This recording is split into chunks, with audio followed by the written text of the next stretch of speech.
मध्य प्रदेश भील प्रदेश के रतलाम जिले से आप सभी लोग आदिवासी भी हैं, दलित भाई भी हैं। दलित नहीं बोलना, ऐसा गवर्नमेंट बोल रही है। पहले तो दल दल के परेशान कर दिया, अब बोल रहे दलित नहीं बोलना। हमारा नुकसान करने के बाद में बोलते हैं दलित नहीं बोलना। कौन बोल रहा है? सरकार बोल रही है। और कुछ साथी और भी हैं, उन सबको रोज कांति भाई आदिवासी की ओर से हुल जोहार, जय आदिवासी। साथियों, हम लोग ये जो जयेश का निर्माण हुआ, उसके साथ साथ में आदिवासी परिवार का भी निर्माण हमारे राजस्थान और गुजरात के इलाके में हुआ था। और उस निर्माण के बाद में आज जो क्रांति, जो खौफ सरकार और हमारे साथ में शोषण और अत्याचार करने वालों के बीच में है, उनके मन में है, वही खौफ आप लोगों को जिंदा रखना होगा। अगर जिंदा नहीं रखे तो ये लोग हमको और प्रताड़ित करेंगे। हमने बोल दिया, भारत के संविधान की 5वीं अनुसूची में हमको प्रिविलेज स्पेशल राइट से अधिकार है। लेकिन कौन सा आदिवासी 5वीं अनुसूची के लिए लड़ने गया? मंच पे बोलने के बाद में कोर्ट में कौन गया? कलेक्टर के सामने कौन भिड़ा? एसडीएम के सामने कौन भिड़ा? और कलेक्टर को बोला क्या कि भाई तुमको तो मेरी भाषा समझ में नहीं आती कलेक्टर साहब, इसलिए मेरे इलाके में नौकरी नहीं कर सकते। ऐसा कौन सा आदिवासी आके बोला कलेक्टर के सामने? एसडीएम के सामने कौन बोला? एसडीएम तमें मारा इलाका में खबर नहीं पड़े, मैं बोलू ही जतो रहा कि ये कौन से आदिवासी ने बोला? बोला किसी ने? और हम बहुत चिल्लाते रहते हैं कि हमारा ये अधिकार है, ये अधिकार है। उस अधिकार को अमल में लाना पड़ेगा, धरातल पे उतारना पड़ेगा। हम कहते हैं कि हम वो आदिवासी हैं जो शेर के साथ में पंजे लड़ाते थे। हम वो आदिवासी हैं चलते हुए बकरे को काट देते, पता नहीं चलता। अरे वो तो हमारे बाप दादा काटते थे। लेकिन आज कहीं न कहीं हमारी कमजोरी आई है। उस कमजोरी को जानना होगा, समझना होगा। दूसरी बात हम बोल रहे हैं, जन जंगल जमीन हमारा है। एक तीर एक कमान, आदिवासी एक समान। अरे जल जंगल जमीन तो हमारा है, लेकिन ये जमीन आज हम जिस पे कार्यक्रम कर रहे हैं, वो जमीन पे कब्जा कौन करना चाह रहा है? और इस पे कब्जेदार कौन है? इस पे कब्जेदार हमारा आदिवासी है। लेकिन आज कब्जा करना चाह रहा है मध्य प्रदेश का गवर्नमेंट और केंद्र सरकार की मिलीजुली भगत के। तो क्या जो हमारा आदिवासी यहां से विस्थापित होगा, उसके लिए प्रत्येक आदिवासी को 10-10, 15-15 बीघा जमीन जंगल में से देगा क्या? नहीं देगा। यहां से निकाल दिया, वो बोलेंगे आप तो अवैध कब्जा करके बैठे हो, इसलिए जाइए। फिर हम बोलते हैं जल हमारा है। कौन सा जल हमारा है? ये आपका पास में माही डैम का पानी जो बांसवाड़ा में सारा इकट्ठा हो रहा है, वो पानी आपके महू मध्य प्रदेश धार की पहाड़ियों से जाके बांसवाड़ा में इकट्ठा हो रहा है। और वो आदिवासी को विस्थापित किया। आदिवासी को विस्थापित करने के बाद में सारा पानी गुजरात में जा रहा है। और गुजरात के नॉन ट्राइबल, जो दलित नहीं है, जो ओबीसी नहीं है, जो आदिवासी नहीं है, उनको पानी मिल रहा है। और वही पानी आपके बीच में आके 20 रुपए की बोतल हम लोग पी रहे। क्या हो रहा है ये? कौन लड़ेगा इसके लिए? 4-5 साथी हम लोग, हम आमने सामने लड़ा रहे। मैं नेता ना, मैं नेता ना, मैं नेता। नेता थे नहीं हमारे आदिवासियों में। ये नेताओं की लड़ाई में, वर्चस्व की लड़ाई में हमारा समाज बुझा जा रहा है। अगर हमारा समुदाय नुकसान हुआ हमारी लड़ाई के अंदर, तो ये हमारा भविष्य में हमको माफ करने वाला नहीं है। कोई कहता है मैं चुनाव लड़ूंगा, कोई कहता है मैं चुनाव लड़ूंगा। अरे चुनाव तो लड़ना भाई, जब तेरे कपड़े रहेंगे तो चुनाव लड़ेगा, कहां से लड़ेगा? और चुनाव वही आदमी लड़ेगा जो समाज में से निकलेगा, समाज की बात करेगा। समाज में निकलने के बाद में वहां जाके चुपचाप चाय और समोसे में कचौरी खा के निकल के आता है, ऐसे आदमी की पहचान करो, चाहे किसी भी पार्टी का हो, चाहे कांग्रेस का हो, चाहे बीजेपी का हो, चाहे अपने में से गया हो, चाहे आजू से आओ, चाहे बाजू से आओ, चाहे ऊपर से आओ, चाहे नीचे से आओ, लेकिन हमारे समाज की बात करें वही आदमी आ गया है। हम लोग आदिवासियों की बात करते हैं, संविधान की बात करते हैं, लेकिन एक चीज से हम दूर भागते हैं। क्या भागते हैं? ये तो हमारा जयेश है, हमारा उधर भील प्रदेश आदिवासी परिवार है, वो बिन राजनीतिक है, बिन राजनीतिक था, बिन राजनीतिक रहेगा। इस पे हमारे देश में कोई भी राजनीतिक पार्टी कब्जा नहीं कर पाएगी, ये आपको मानना पड़ेगा, समझना पड़ेगा। जहां तेरी पार्टी ले जाकर चूल्हे में डाल दे, हमारे देश के अंदर मत लाना। क्या आप लोग ये कहने के लिए तैयार हो किसी को? हमने तो कह दिया। अभी राजस्थान के अंदर, अभी राजस्थान का दरियावाद का चुनाव चल रहा है, उस चुनाव के अंदर हमने राजनीतिक पार्टियों को आउट कर दिया, बाहर कर दिया, और वहां पे हमारा सशक्त आदिवासी से चुना हुआ जनप्रतिनिधि हमारे बीच में आज बड़ी बड़ी पार्टियों को टक्कर देके नंबर 1 की पोजीशन पे आया है। वो राजनीतिक पार्टियों को हमने हटा दिया है। तो क्या आप लोग मध्य प्रदेश में इस प्रकार का कोई करने वाले हो कि नहीं करने वाले हो? साथियों, मैं ये कहना चाह रहा हूं कि हमारा संगठन चलेगा, आदिवासीवाद चलेगा, भीमवाद चलेगा और मधुवाद विनाश होगा, लेकिन हमको भी सत्ता के पास में जाना पड़ेगा, चाहे कैसे भी जाए, वैसे भी जाए, ऐसे भी जाए, लेकिन सत्ता में जाके हमारे सारे अधिकार सुरक्षित करे, ऐसा व्यक्ति हमें जाना भेजना पड़ेगा। ये जो हम लोग चुनाव की बात होती है, कुछ लोग आप लोग बोल रहे थे इसलिए मेरे को बोलना पड़ा। ये मंच राजनीतिक मंच नहीं है, किसी पार्टी को कोसने का मंच नहीं है।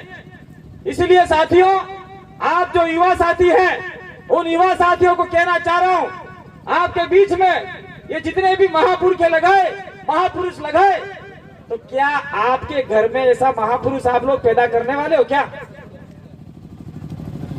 कौन सा व्यक्ति महापुरुष पैदा करने वाला है? टंट्या भील की जय, राणा पुंजा भील की जय, बिरसा मुंडा की जय, ये सारे हम लोग जय तो बुलवाते हैं, लेकिन ये कहते हैं कि राणा पुंजा भील मेरे घर में पैदा नहीं होना चाहिए, पड़ोसी के घर में पैदा होना चाहिए। बिरसा मुंडा मेरे घर में पैदा नहीं होना चाहिए, डॉक्टर साहब के घर में पैदा होना चाहिए। ये डर है हमारे अंदर। क्या डर है? कि राणा पुंजा भील, टंट्या भील, बिरसा मुंडा आंदोलनकारी थे, आदिवासियों को बचाने वाले थे, लेकिन कहीं न कहीं उनके साथ में सरकार ने, प्रशासन ने शोषण और अत्याचार किया और पूरा परिवार आज तहस नहस हो गया। तो साथियों, बिरसा मुंडा का जो परिवार है आज पकोड़े चाय समोसे बेच रहा है। तो क्या हमें हमारे घर के अंदर बिरसा मुंडा जैसा महापुरुष पैदा करना होगा कि नहीं पैदा करना होगा? ये जो हम लोग देश की एक दिन महापंचायत करके निकल जाएंगे, उससे जमीन बचने वाली नहीं है, उससे आपकी 5वीं अनुसूची लागू होने वाली नहीं है, उससे आपके जल जंगल जमीन के राइट्स मिलने वाले नहीं है, और आपकी संस्कृति और आपका जो भी जितना बचाना चाहते हैं वो बचने वाला नहीं। डॉक्टर साहब 2 मिनट और लूंगा, आप खड़े तो हो गए, क्योंकि मैं इतने दूर से आया हूँ। 5000 रुपए का डीजल जला के आया हूँ, तो कम से कम 10-15 मिनट तो बोल के ही जाऊंगा। 15 मिनट तो बोल के जाऊंगा। 5000 रुपया।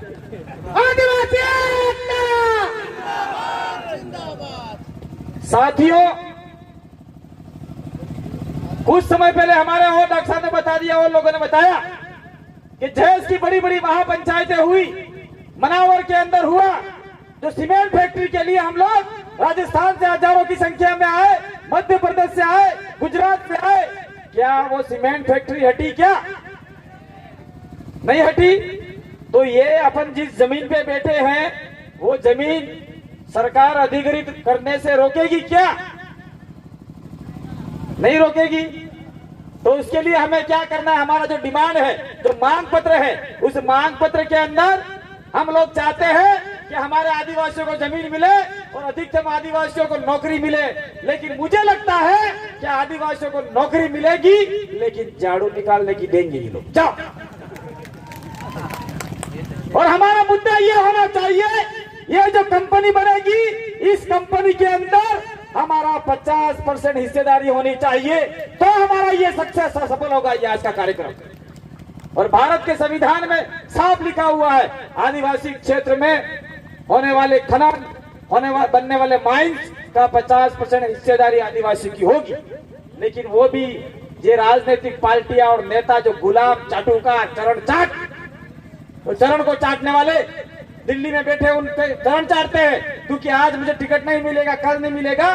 टिकट के लालची लोग हमारा सारा अधिकार बेच के आ गए। फिर भी कुछ लोगों ने लड़ा। अभी ये गोंसाल्विस जैसे वकील साहब आए थे, ऐसे लोग भी हमारा कुछ सहायता करने वाले हैं। तो सुप्रीम कोर्ट का जो 50% का आदिवासी की हिस्सेदारी होगी वो रद्द हुआ। उसके बाद में 23% आया। 23 के बाद में अभी मात्र 12% हमको मिल रहा है। लेकिन वो पैसा कहाँ जा रहा है किसी को पता नहीं है, ना आपको पता है ना यहाँ बोलने वालों को पता है। जो माइंस है आपका इधर खदान हो रही है, आपका जितनी फैक्ट्रियां लग रही है, उसका पैसा आदिवासियों पे खर्च होगा। ये 12% पैसा खर्च होगा। लेकिन कैसे होगा? आपकी पंचायत में, आपके जनपद में, आपके जिला पंचायत में आएगा और सीधा आपके पंचायत के खाते में आएगा। और वो पैसा आदिवासियों की शिक्षा, स्वास्थ्य और विभिन्न सुविधाओं के लिए होगा। हमारे डूंगरपुर राजस्थान के अंदर, इसको आप लोग ध्यान से सुनिए, डूंगरपुर राजस्थान के अंदर सुराता पाल है, जहां हमारे रोद गोत्र का बहुत बड़ा इलाका है। वहां पे माइंस आए ग्रीन मार्बल वाले और हमारे आदिवासियों ने विरोध किया। जा तेरे लई जाता माइंस हमारा डरने खुदरा में हमारे यहाँ नहीं जब हमारे लोग तीर कमान लेके निकल गए। फिर वो माइंस वाले ने कहा मैं हर साल 50-50 मकान बना के दूंगा। तो हमारे आदिवासियों को 50-50 मकान मिले हैं। लेकिन कुछ समय बाद में कांग्रेस और बीजेपी के नेता जीत जाने के बाद और गए और कंपनी वालों को बोला, माइंस वालों को बोला इनको नहीं देना, मकान नहीं देना, सारा चंदा मुझे देना और मैं चुनाव लड़के जाऊंगा तो आपकी माइंस एक पट्टा मिला है और पट्टा दूंगा और पट्टा दूंगा। आज पूरा इलाका जमीन के नीचे से खोद लिया है। अगर भूकंप आएगा तो हजारों आदिवासी दब के मर सकते हैं। ये स्थिति पैदा कर दी है। तो हमारे जो जीते हुए लोग जाते हैं वो कहते हैं कि आदिवासियों को मत देना, वो तो चुनाव में मैं उसको इतनी पौवी दे दूंगा, दारू की बोतल दे दूंगा छोटी सी और 5 रुपये दे दूंगा और वोट ले लूंगा। आप तो खोदते जाओ खोदते जाओ खोदते जाओ। आज खोदते खोदते सारे आदिवासी इलाके में पूरे भारत देश के अंदर ये लोग घुस चुके हैं और हमारा आदिवासी फिर भी चुप है। नहीं, मेरे को तो एक बोतल मिल जाएगा, 5 रुपए मिल जाएंगे, मेरी जिंदगी निकल जाएगी। साथियों, हमारे बाप दादाओं ने जो लड़ाई लड़ी थी 5वीं अनुसूची का जो हमारा अधिकार लिया था, वो अधिकार नेता तो छीनना चाहते हैं, लेकिन हम भी लड़ना नहीं चाहते। हम भी चाहते हैं कि हमको घर बैठे बैठे मिल जाए। रोटी तो माँ ने बनाई, लेकिन आप ये सोचते हैं कि रोटी सीधी मसल के मेरे मुंह में डाल दे और मेरे मुंह में भी मेरी माँ ऐसा ऐसा मुंह हिलाए और मैं चबा के चबाना भी नहीं चाहता और पेट में सीधा चला जाए। ये अगर ये ही भावना हमारे अंदर रही तो निश्चित रूप से हमारा नुकसान होगा। और जितनी हमारी महिला आ रही है यहाँ पे, जितनी हमारे यहाँ पे जितनी महिला आई है वो महिलाओं को पता ही नहीं है, हमारी माता बहनों को पता ही नहीं है कि यहाँ पे कौन सा कार्यक्रम हो रहा है, क्या लोग है, कौन सी पार्टी है, क्या है। ये पार्टी वार्टी नहीं है।